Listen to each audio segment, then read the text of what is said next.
behind the closed doors of what seemed like a perfect 32-year marriage. David Mitchell was about to discover a betrayal so deep, it would take 6 months of silent planning to achieve the perfect revenge. This is his story. Welcome to Behind Closed Doors, where we share true stories of deception, secrets, and the moment truth finally emerges. If this is your first time here, hit that subscribe button and turn on notifications. This story is absolutely insane. Now let's dive into how one night at a bar changed David's life forever, and how his response became the most calculated revenge you'll ever hear. David Mitchell was 58 years old and had been married to Jennifer for 32 years. Together for 35. 3 grown children. A comfortable life. He didn't drink, so he was always the designated driver when they went out with friends. It was a role he was happy to play. On this particular night 7 months ago, David and Jennifer went to a concert with her brother Tom, Tom's wife, and Jennifer's best friend Lisa and her husband. After the show, they all decided to grab drinks at a popular bar downtown. The group was laughing, talking about the concert, enjoying the night. At one point, the 3 women excused themselves to go to the restroom. Tom and the other husband continued their conversation while David sat back, checking his phone. A few minutes later, 2 women returned to the table, but Jennifer wasn't with them. Lisa slid back into her seat and smiled. Jennifer's having some stomach trouble. She'll be along in a minute. David nodded. He didn't think much of it. But after several more minutes passed, he needed to use the restroom himself. He stood up, told the group he'd be right back, and made his way through the crowded bar. The music was loud, people were packed shoulder to shoulder, and he had to navigate carefully through the crowd. That's when he saw her. Jennifer was standing near the back corner of the bar, talking to a man David had never seen before. The man had his hand on Jennifer's hip. Her hand was resting on his shoulder. The pose was intimate. Too intimate. The kind of body language you don't have with a stranger. David stopped walking. His heart started pounding. Jennifer noticed him immediately. Her eyes went wide. She quickly stepped back from the man, removing her hand from his shoulder. She reached out toward David, grabbing his arm. "David, hey, let's go back to the table," she said quickly, trying to pull him away. But David didn't move. He stared at the man. "Who is this?" The man smirked. He was younger. Much younger. Maybe mid-30s. Confident. Cocky. "None of your business," he said. Jennifer pulled David's arm again. "Come on. Let's just go." David turned to look at his wife. "Who is he, Jennifer?" Before she could answer, the man threw a punch. David didn't see it coming. The blow connected with the side of his head. Hard. The room tilted. David stayed on his feet, but stumbled backward. The man lunged forward, tackling David and slamming him against the wall. David's head cracked against the hard surface. Everything went dark. He could hear sounds, shouting, chaos. But he couldn't see, couldn't think, couldn't make sense of what was happening. Later, he would be told that the man punched him at least 2 more times while he was dazed.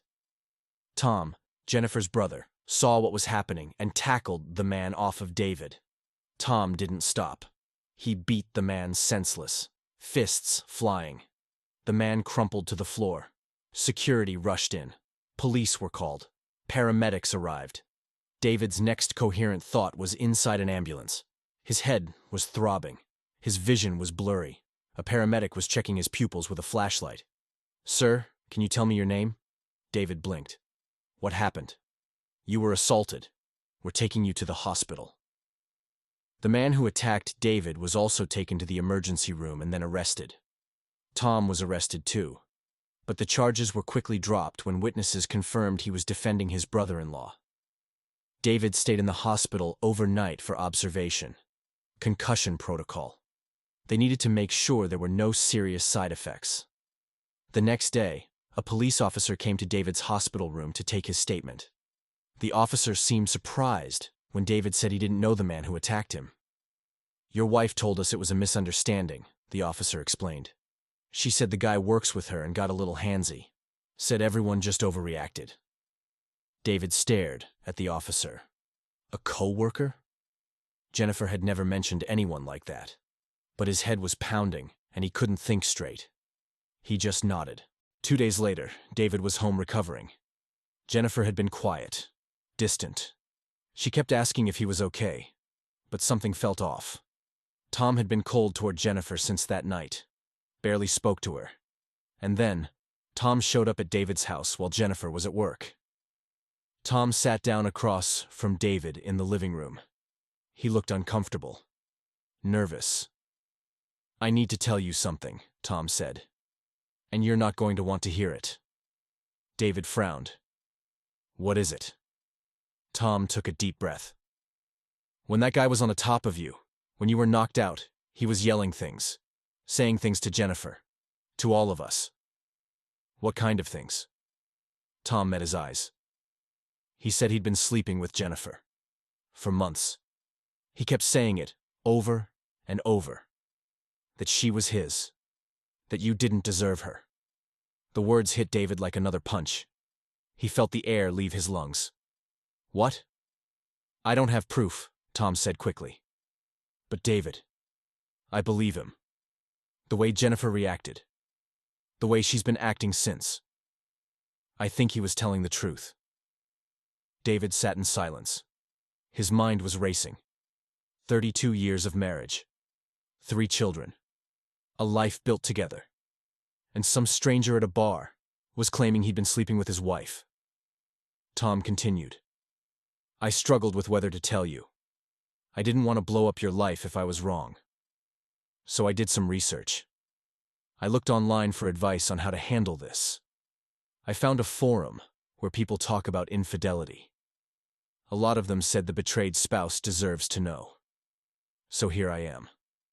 Telling you." David didn't respond. He couldn't. "I think you should look for proof," Tom said quietly. "Before you confront her. Because if it's true, she's going to lie. She's going to gaslight you. You need evidence." Tom left shortly after. David sat alone in his living room, staring at the wall. His head still ached from the assault, but now his heart ached too. He wanted to scream, to cry, to break something. And he did. Once Tom was gone, David let it out. He yelled until his voice was hoarse. He punched the couch cushions. He cried harder than he had in decades. But after the breakdown, something shifted in David. A cold clarity settled over him. If this was true, he needed proof. And he needed to stay calm. He couldn't let Jennifer know he suspected anything. That night, when Jennifer came home, David forced himself to act normal. It was one of the hardest things he'd ever done. She kissed him on the cheek and asked how he was feeling.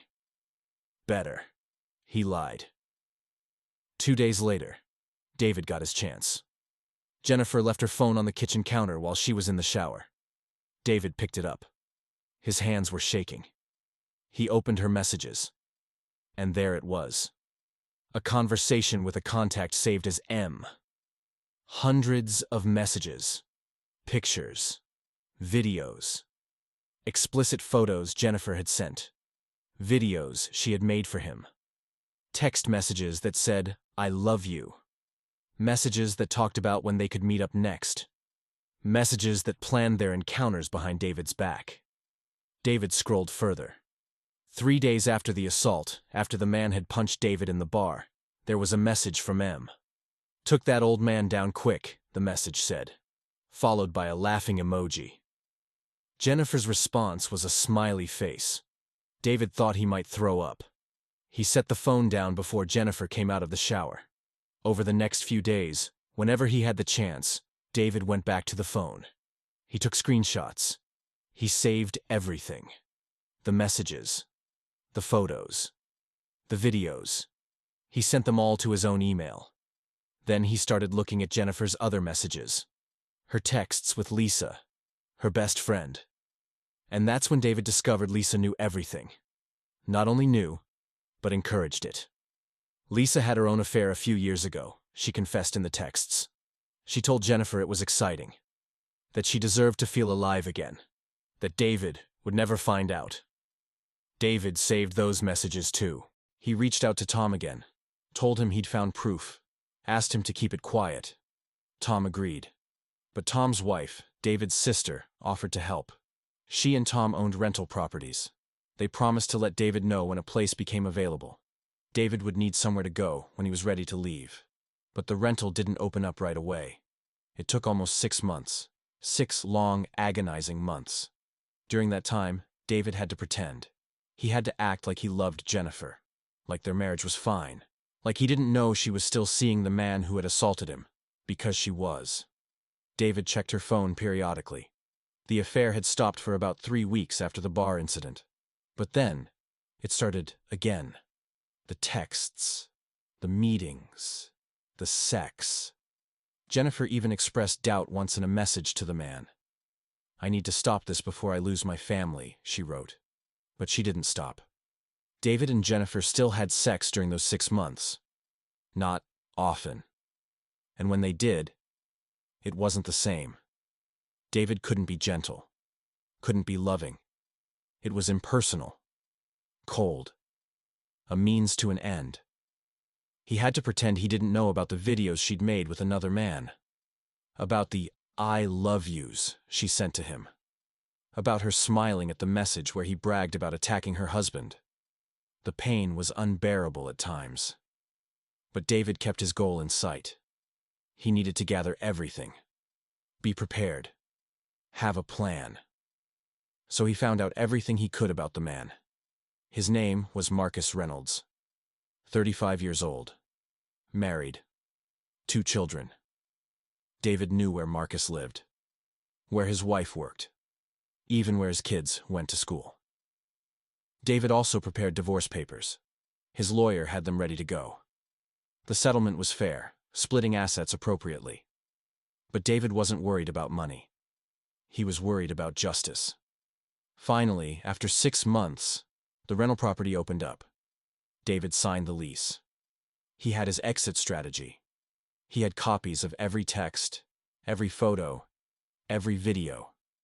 He had an envelope prepared for Marcus's wife, another for Lisa's husband, another for the HR department at Jennifer's workplace, since Marcus worked there too. David's plan was simple. He would ghost Jennifer. No confrontation, no yelling, no giving her a chance to manipulate him. He would leave everything on the kitchen counter, the divorce papers, the envelope with printed evidence, and he would walk out while she was gone. Jennifer and Lisa had a shopping trip planned to a city 2 hours away. They'd be gone all day. It was the perfect opportunity. The night before, David lay in bed next to Jennifer. She was scrolling on her phone, probably texting Marcus. David stared at the ceiling. 32 years, 3 children, a lifetime together. And it was ending like this. Behind closed doors, she had destroyed everything they'd built. The next morning, Jennifer kissed David goodbye. "I'll be back tonight," she said cheerfully. "Love you." David forced a smile. "Have fun." The door closed behind her. David waited 10 minutes to make sure she was really gone. Then he moved quickly. He'd already packed his essentials earlier in the week and moved them to the rental property. Now he just needed to leave the final pieces. He placed the divorce papers on the kitchen counter. Next to them, he set the envelope. Inside were printed copies of the text conversations, the photos, stills from the videos, everything. A note on top simply read, "I know everything." David took one last look around the house. The home they'd bought 2 years ago with cash after selling the family house. The home that was supposed to be their empty nester dream. He walked out the door and didn't look back. David drove to Marcus's house first. Marcus's wife answered the door. David handed her an envelope. "You need to see this," he said. "I'm sorry." Then he left. Next, he went to Lisa's house. Her husband answered. David handed him an envelope too. "Your wife has been helping mine cheat. This is the proof." The man's face went pale. Finally, David called the HR department at Jennifer's workplace. He explained the situation and said he'd be emailing evidence of an inappropriate workplace relationship. He sent the email while still on the phone. Then, David called his 3 children. One by one, he told them he was leaving their mother, that she'd been unfaithful, that he loved them, but he couldn't stay. The conversations were painful, but his kids were adults. They understood. By the time Jennifer returned home from her shopping trip that evening, her world had already started to collapse. Marcus's wife had called her, screaming. Lisa's husband had called her, furious. HR had called her, requesting an immediate meeting on Monday morning. And when Jennifer walked into her house, she found the divorce papers and the envelope on the counter. David Mitchell spent 6 months behind closed doors, planning his escape. 6 months of silent suffering. 6 months of gathering evidence and preparing for this moment. And in one day, Jennifer lost everything. Her marriage. Her best friend's marriage. Quite possibly her job. All because of choices she made behind closed doors. David was 58 years old when his life fell apart. But he was also 58 when he decided to rebuild it. On his terms. With his dignity intact. And with the knowledge that sometimes, the best revenge isn't confrontation.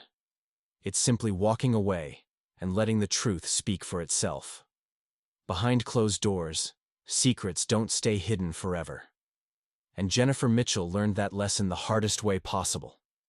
So, what would you do in David's situation? Would you have confronted your spouse, or would you have walked away like he did? Let me know in the comments below. And if you want more stories like this, don't forget to subscribe to Behind Closed Doors. We post new true stories every Monday, Wednesday, and Friday. Hit that bell so you never miss an upload. Thanks for watching, and I'll see you in the next one, Behind Closed Doors.